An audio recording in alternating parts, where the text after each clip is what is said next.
오늘 본문은 지난 시간과 연결해서 좀 볼 수 있고요.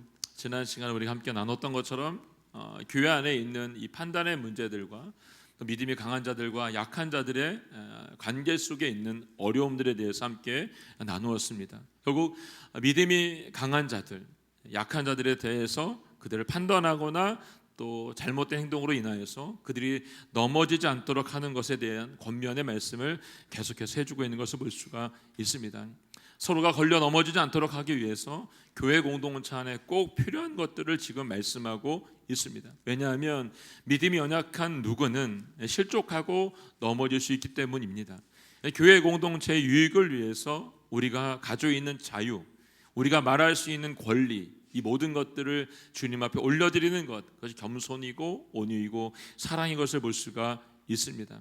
내 이익을 위한 것이 아니라 공동체의 이익을 위해서 쓰임받을 수 있는 저희 모두가 될 수 있기를 바랍니다.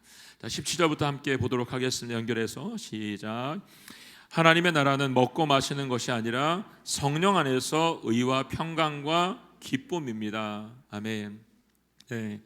한글 성경의 번역에는 생략이 되어 있는데 가르라고 해서 왜냐하면이란 말이 앞에 있습니다. 15절 하반절과 16절 연결해서 볼 수가 있는데요. 함께 한번 읽어보겠습니다. 15절부터 시작.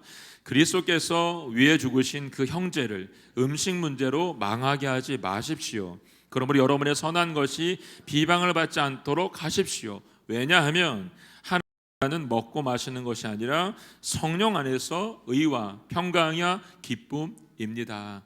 아멘. 네.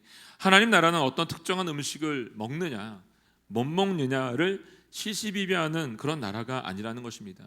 그것을 먹을 수 있는 자유를 고집하고 주장하는 것, 그것에 대해서 지금 얘기를 하고 있는 겁니다. 왜냐하면 하나님 나라는 어떤 음식을 먹고 안 먹고의 문제가 아니라는 것을 얘기해주고 있는 것이죠.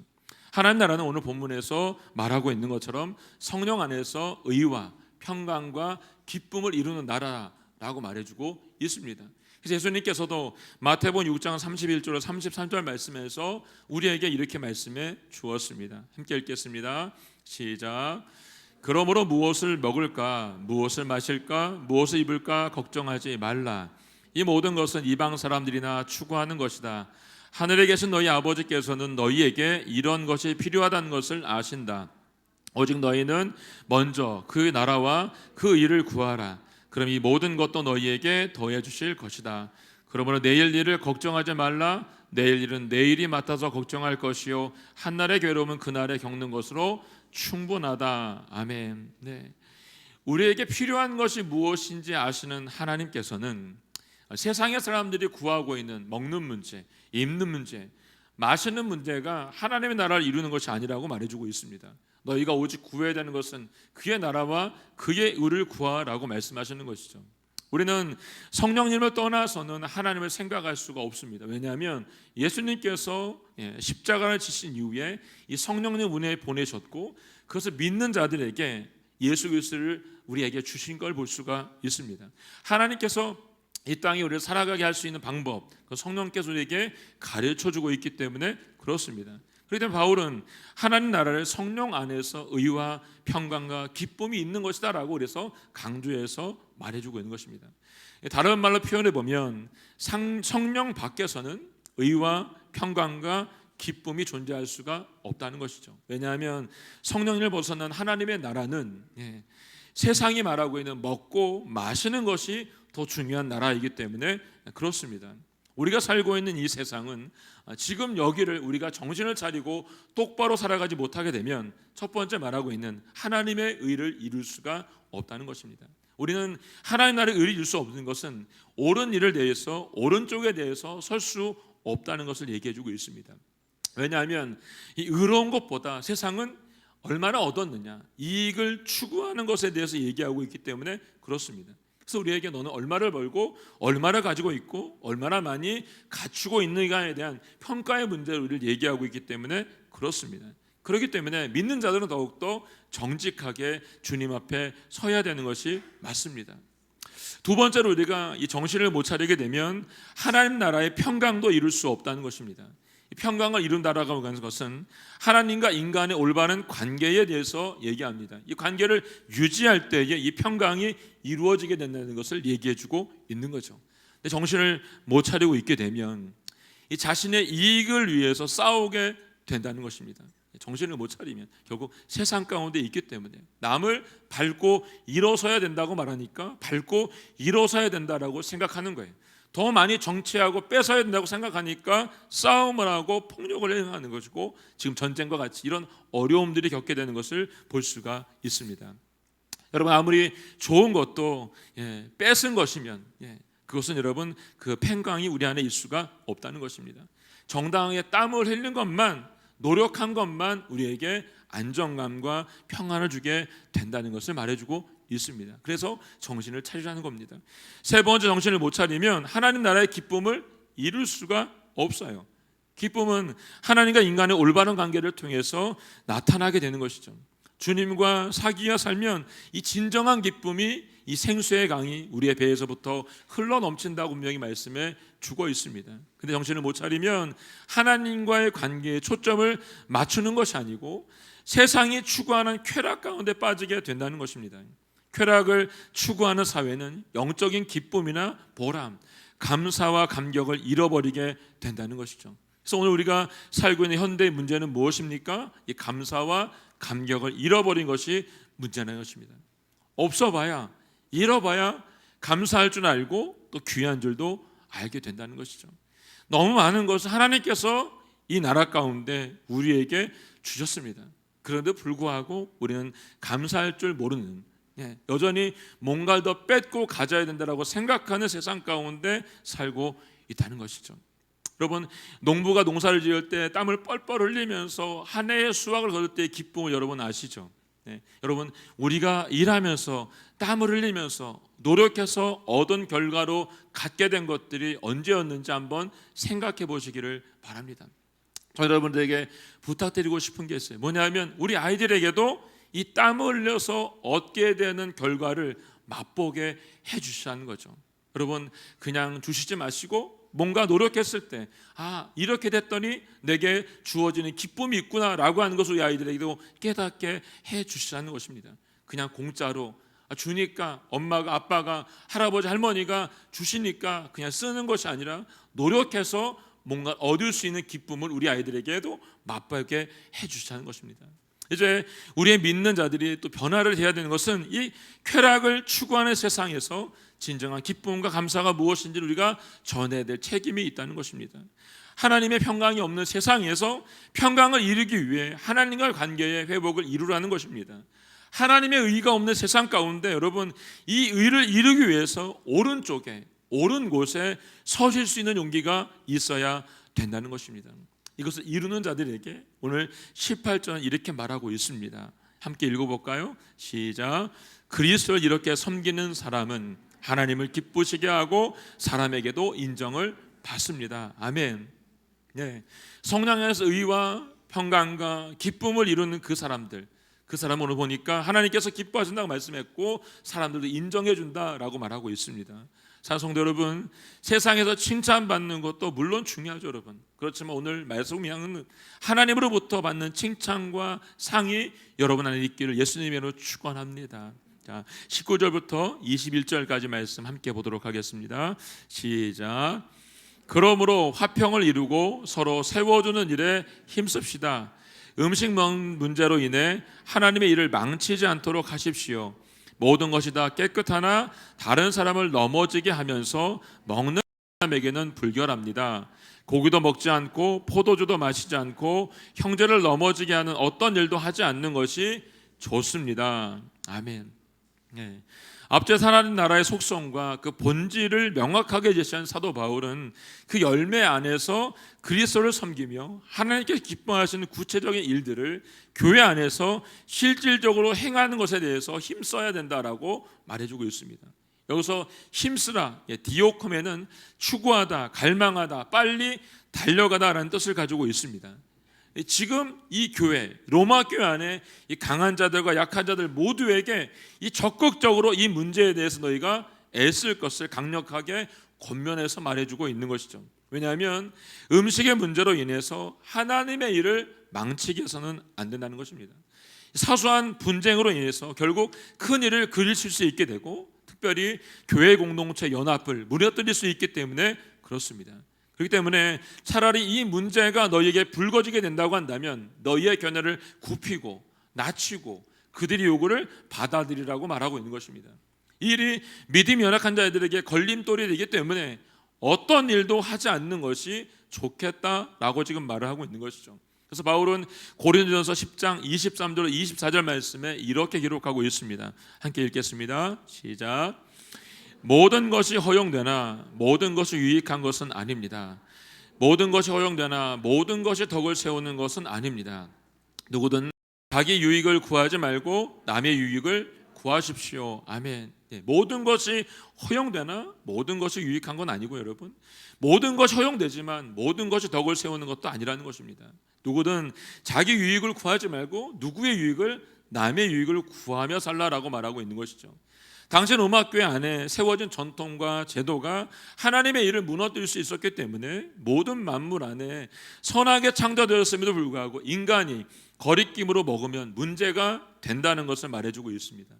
신앙의 연의 차이로 인해서 믿음이 강한 자와 약한 자 간에 이 분열의 문제가 있었기 때문에 자기의 유익을 구하지 말고 남의 유익을 구하며 살아라고 말해주고 있는 것이죠.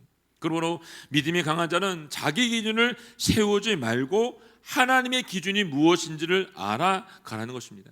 하나님께서 어떻게 말씀하고 계시는지, 예수님께서는 어떻게 행하셨는지, 성경은 우리에게 어떻게 말을 해주고 있는지를 보라는 것입니다.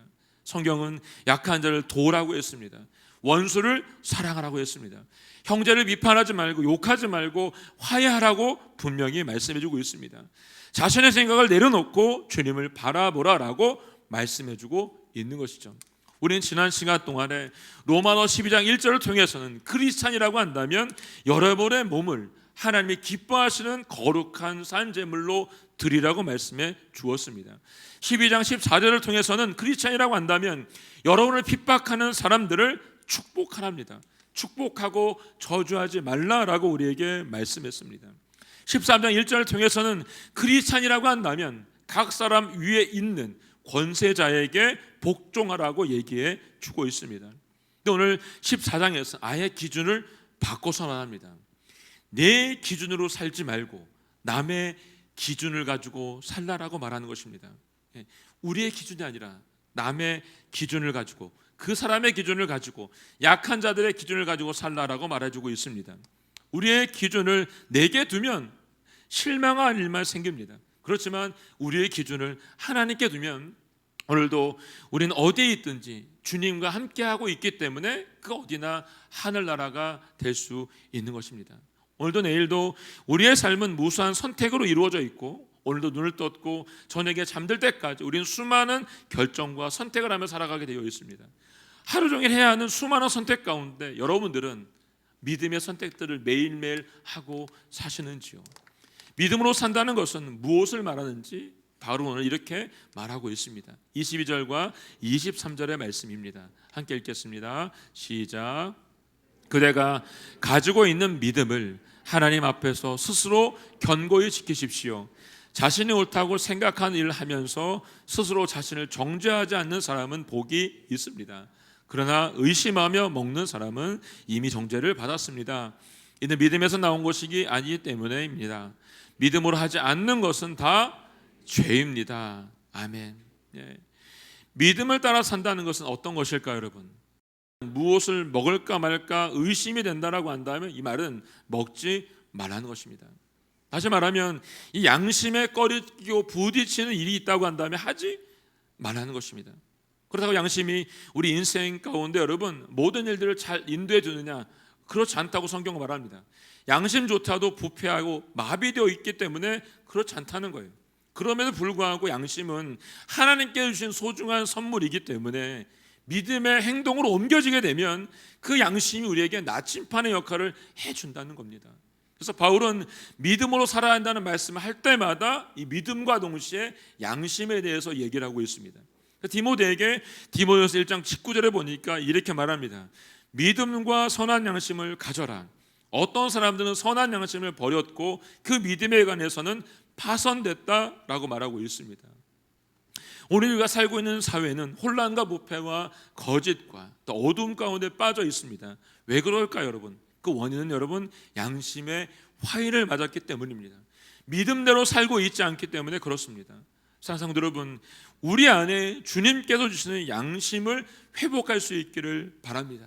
지금 우리가 로마서에서 말씀을 보고 있는 것처럼 옛 옷을 벗어버리시고 새 옷을 입으시기를 바랍니다. 새 부대에다가 새 수를 담을 수 있기를 바랍니다. 예수님의 이름으로 새롭게 되고 변화될 수 있기를 바랍니다. 우리가 알고 있는 알렉산더 대왕의 이야기 중에 이런 이야기가 있습니다.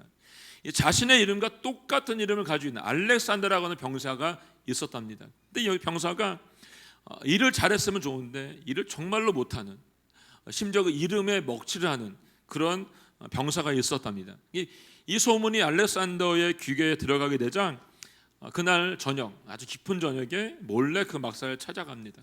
그날도 여기서 역시 병사는 술에 만취가 되어서 누워 있는 거죠. 왕이 왔다는 소리를 듣고 벌떡 일어나서 인사를 하자 알렉산더 왕이 이렇게 말합니다. 내 이름이 알렉산더가 맞냐라고 묻습니다. 듣지 않은 내 행동이 고약해서 알렉산더라고 하는 이름에 먹칠을 한다는 소문을 내가 들었는데 내가 너한테 두 가지를 명령하고 싶다. 첫 번째는 네 이름을 바꾸면 좋겠다. 왜냐하면 내 이름 때문에 내 이름이 욕을 먹고 있기 때문에 그렇다. 그러나 만약에 내 이름을 바꾸기 싫거든 네 삶을 바꿔라 라고 이렇게 말을 했습니다. 여러분, 우리의 삶이 그리스도인답게, 예수님 믿는 사람답게, 크리스찬답게 우리가 살아내지 못하고 있다라고 한다면 주님께서도 똑같이 우리에게 명령하실 것 같아요. 네가 크리스찬이냐? 네 이름을 바꾸면 좋겠다. 왜냐하면 네가 하고 있는 행동, 네가 하고 있는 삶, 내 이름에 먹칠을 하고 있기 때문이야. 그러나 네 이름을 바꾸기 싫거든 네 삶을 바꿔라 라고 말씀하실 것 같아요. 우리의 삶을 바꾸기 위해서 하나님이 기뻐하신 의와 평강과 기쁨의 삶을 살 수 있기를 원합니다. 그리고 주님께서 원하시고 기뻐하는 삶을 살기 위해서 날마다 믿음의 선택을 할 수 있기를 주님의 이름으로 축원합니다. 이제 크리스찬으로서 믿음의 삶을 살기 위해서 어떻게 하면 좋은가에 대한 문제도 15장부터 더 구체적으로 말해주고 있는 것을 볼 수 있습니다. 15장 1절 말씀 함께 읽어보겠습니다. 시작. 우리 강한 사람들은 마땅히 연약한 사람들의 약점을 감싸주고 자기가 기뻐하는 대로 하지 않도록 해야 합니다. 아멘. 네. 여기 강한 사람들, 힘 있는 자, 능력 있는 자, 영적으로 강한 사람들에 대한 이야기를 하고 있는 거죠. 이 사람들에게 말합니다. 마땅히 연약한 자들의 약점을 감당해 주어라. 그리고 사랑 안에서 그들을 가르치고 품어주어라고 말하는 것이죠. 연약한 사람들의 약점을 드러내는 것이 아니라 사랑으로 감싸주고 품어줘야 되는 것이 너희의 할 일이라고 말해줍니다. 왜냐하면 우리의 연약함을 예수님께서도 품어주셨기 때문에 그렇습니다. 만약 이것을 우리에게 품어주지 않고 다 늘어내게 해주셨다고 한다면 과연 여기 있는 우리 중에 누가 과연 고개를 들고 살 수 있겠습니까? 그렇게 연약한 우리들을 위해서 주님은 십자가를 지셨다는 거죠.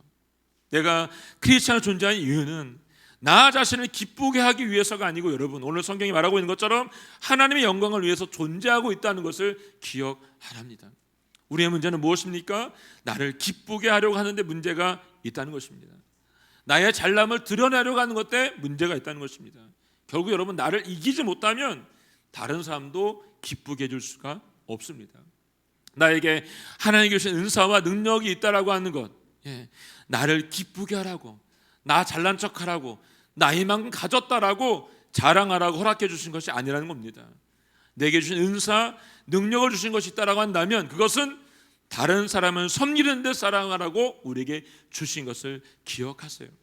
우리에게 주신 물질, 시간, 재능, 그 모든 것들은 나를 위해서 잘 먹고 잘 살기 위해서 주신 것이 아니라 가난하고 소외된 자들, 외롭고 고독한 자들을 위해서 그 영혼들을 위해서 돌보고 사랑하라고 우리에게 주신 것입니다. 오늘에게 생명 나눔 영상을 본 것처럼 우리나라가 여러분 하루에만 36명씩이 자살하고 있답니다. 여러분 우리가 눈을 돌아보면 이렇게 어렵고 힘든 정신적인 문제에 아픔이 있는 우리 아이들도 만날 수가 있습니다. 여러분들이 가지고 있는 그것을 누군가를 위해서 희생하고 사용할 수 있기를 바랍니다. 그래서 하나님께 주신 이 달란트들을 기쁘고 멋지게 사용할 수 있기를 주님의 이름으로 축원합니다. 2절과 3절 말씀 함께 읽겠습니다. 시작. 우리 각 사람은 이웃을 기쁘게 해 선을 이루고 덕을 세워야 합니다. 그리스도께서도 자기를 기쁘게 하지 않으셨습니다. 기록되기를 주를 욕하는 사람들의 그 욕이 내게 미쳤다라고 한 것과 같습니다. 아멘. 네. 이웃을 기쁘게 선을 이루고 라고 말합니다. 이 원문에 보니까 이렇게 써 있어요. 이웃에게 선이 되도록 하기 위해서 이웃을 기쁘게 해줘야 된다는 겁니다. 네. 이웃에게 선이 되도록 하기 위해서 그 이웃을 기쁘게 해주라는 것이죠. NIV 성경에 보니까 Praise his neighbor for his good이라고 써 있습니다. 그를 유익하게 하기 위해서 어떻게 해요? 이웃을 기쁘게 해주라라고 말하는 것입니다. 이 말씀은 이웃의 유익을 구하기 위해서 자신의 유익을 희생하는 것을 말해주고 있는 것이죠. 그렇게 되면 우리는 참된 일치를 경험해 볼 수가 있다는 겁니다. 이 말씀은 여러분 단순히 남의 기분을 맞춰주라는 의미가 아니고 여러분 남이 원하는 대로 맹목적으로 여러분 다 따라주라는 말도 아니에요. 여러분 이 말은 그 사람 연약한 타인의 각성과 세움과 유익을 위해서 내 희생이 필요하다는 것을 얘기해주고 있는 것입니다. 그래서 우리가 잘 아는 고린도전서 13장 5절 말씀에 이렇게 말하죠. 사랑은 자기의 유익을 구하지 않는 것이다. 여러분 사랑은 자기의 유익을 구하지 않는 것이라고 바울이 말합니다. 바울은 또 말해요. 연약한 자들을 위해서 그들이 죽게 돌아오게 하기 위해서 자기는 이렇게 했다라고 고린도서 9장 19절로 22절 말씀에 말하고 있습니다. 함께 읽어보겠습니다. 시작. 내가 모든 사람에 대해 자유로우나 스스로 모든 사람에게 종이 됐습니다. 이는 내가 더 많은 사람을 얻기 위해서입니다. 유대 사람들에게 내가 유대 사람처럼 된 것은 유대 사람을 얻기 위해서입니다. 나 자신이 율법 아래 있지 않지만 율법 아래 있는 사람들에게 내가 율법 아래 있는 사람처럼 된 것은 그들을 얻기 위해서입니다. 내가 그리스도 율법 아래 있기 때문에 하나님의 율법을 떠난 사람이 아니지만 율법 없는 사람에게 율법 없는 사람처럼 된 것은 그들을 얻기 위해서입니다. 연약한 사람들에게 내가 연약한 사람처럼 된 것은 연약한 사람들을 얻기 위해서입니다. 내가 여러분에게서 여러 모양이 된 것은 어떻게든 몇 사람이라도 더 구원하기 위함입니다. 아멘. 아멘. 바울은 말해요. 자유로울 수 있지만 스스로 이 자유를 포기하고 종이 된 이유는 내가 더 많은 사람을 얻기 위해서라고 말하고 있습니다. 내가 유대 사람들에게 유대 사람처럼 보이고 율법이 없는 사람에게 율법이 없는 사람 보이기 위한 것은 그들을 얻고 위해서라고 말하고 있어요. 그리고 이 연약한 사람들 여러 모양이 있지만 몇 사람만이라도 구원받을 수 있다라고 한다면 내가 그렇게 희생하겠다라고 지금 바울은 얘기하고 있습니다. 왜 바울이 이렇게 해야 된다고 말하고 있을까요, 여러분? 3절에 보니까 이렇게 말합니다. 그리스도께서도 자기를 기쁘게 하지 않으셨다라고 말하고 있습니다. 예수님도 여러분 이 땅에 오셔서 자신의 기쁨을 위해서 이걸 행하신 것이 아닙니다. 예수님께서 친히 우리에게 본을 보이신 거죠. 왜 우리에게 이제 남을 위해서 살아라라고 말하고 있습니까? 예수님께서 그렇게 사셨기 때문입니다. 예수님은 이 땅에 죄 없는 분으로 오셨죠. 자신을 위해서 십자가를 지실 필요가 없는 분이세요. 그런데 십자가를 지셨습니다. 왜?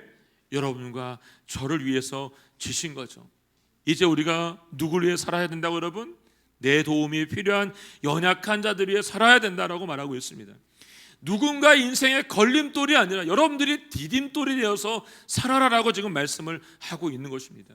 이 일을 위해 가장 가까운 가족을 위해서 여러분 먼저 희생할 수 있기를 바랍니다. 그리고 난 후에 연약한 이웃을 위해서 사실 수 있기를 주님의 이름으로 부탁을 드립니다.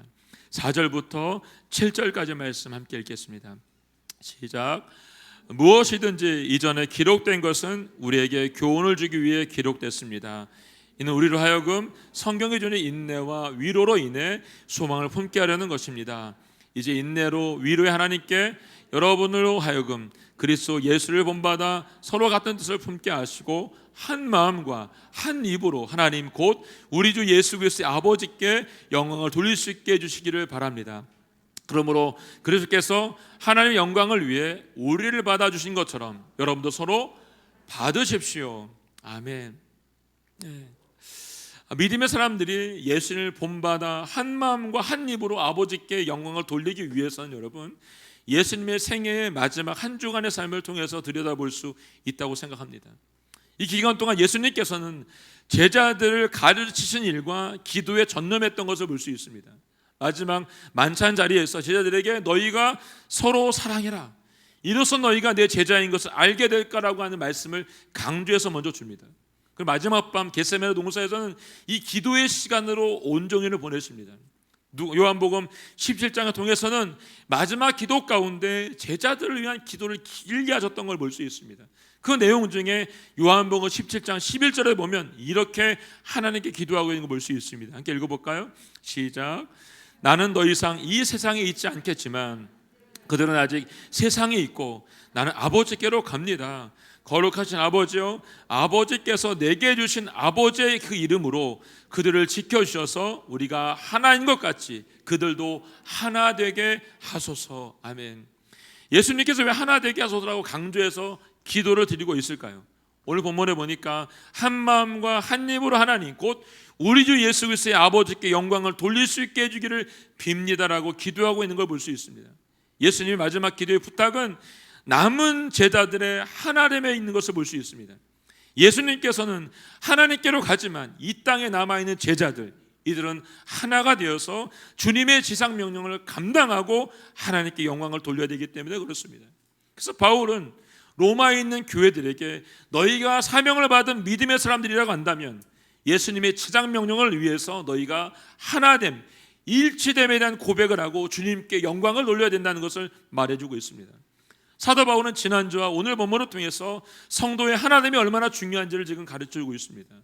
성도들이 서로 같은 마음으로 같은 뜻으로 하나가 되어서 불화와 갈등을 씻어버리고 하나님을 기쁘게 하는 삶에 쓰임받기를 원하고 있는 바울의 마음이 여기에 담겨져 있는 것이죠.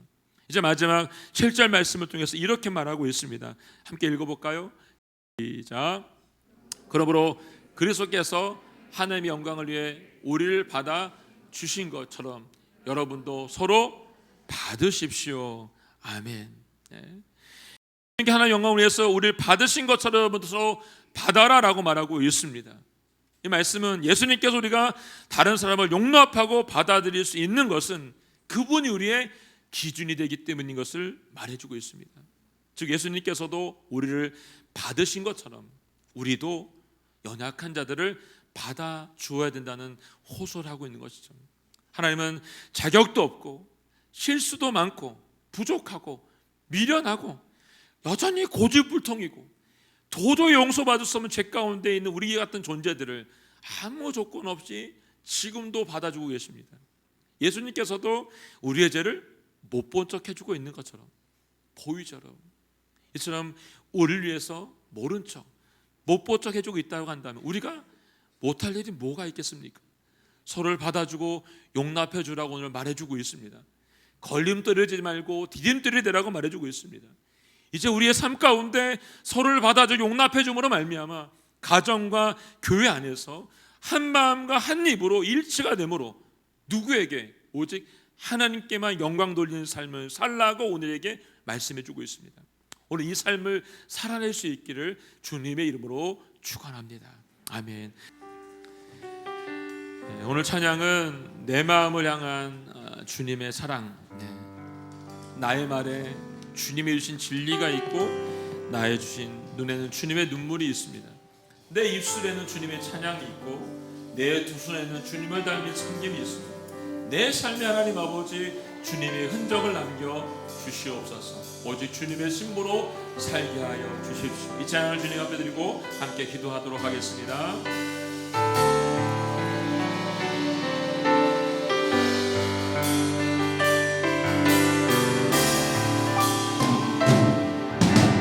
내 마음에 주를 향해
하나님 아버지를 바울을 통해서에게 주신 이 말씀을 받습니다. 하나님, 우리의 삶에 이 두 손에 주님을 닮은 섬김이 있게 하여 주십시오. 내 삶에 오직 주님의 흔적만 남게 하여 주시옵소서. 내 눈에 오직 주님의 눈물, 그 사랑으로 가득 채워지게 하여 주시옵소서.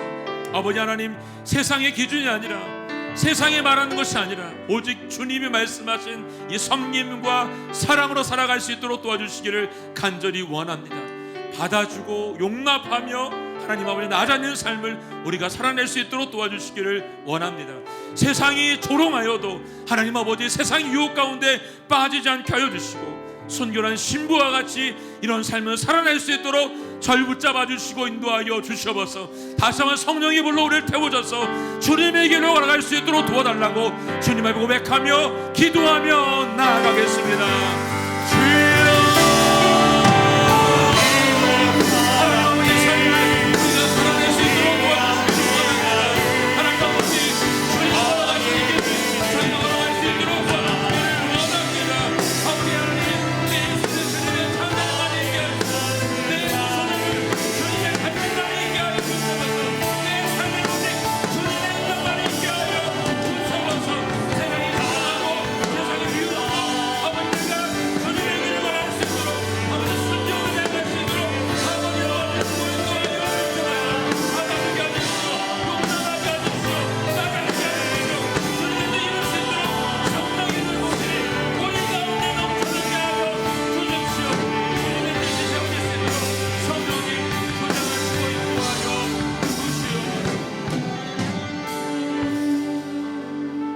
하나님 아버지 감사합니다. 오늘 주님 말씀하신 그 길을 저희가 가고 싶습니다. 자격도 없고 실수도 많고 늘 부족하고 미련하며 여전히 고집불통 가운데 빠져있는 도저히 용서받을 수 없는 죄인 위에 십자가 하신 주님의 그 사랑을 저희가 오늘도 품게 하여 주시옵소서. 우리가 하나님 아버지 도와야 될 자들, 받아줘야 될 자들, 용납해야 될 자들을 보게 하여 주시고 더 낮아진 모습으로, 겸손한 모습으로 나아갈 수 있도록 도와주시기를 원합니다. 우리의 두 손이 주님을 닮은 섬김이 되게 하여 주시고, 우리의 삶이 오직 주님의 흔적으로만 채워진 역사가 일어나게 하여 주시옵소서. 세상이 조롱하고 화보라고 말할지라도, 유혹하다 할지라도 순결한 신부로 사는 축복이 저희 모두 가운데 있도록 도우시고 인도하여 주시옵소서. 오늘 이 삶을 살아내기 원하는 주님의 백성들 가운데 하나 함께 하여 주시고 주님의 뜻만 이루는 저희가 되게 하여 주시옵소서. 감사 찬양을 주님께 드리며 예수님의 이름으로 축복하며 기도하였습니다. 아멘.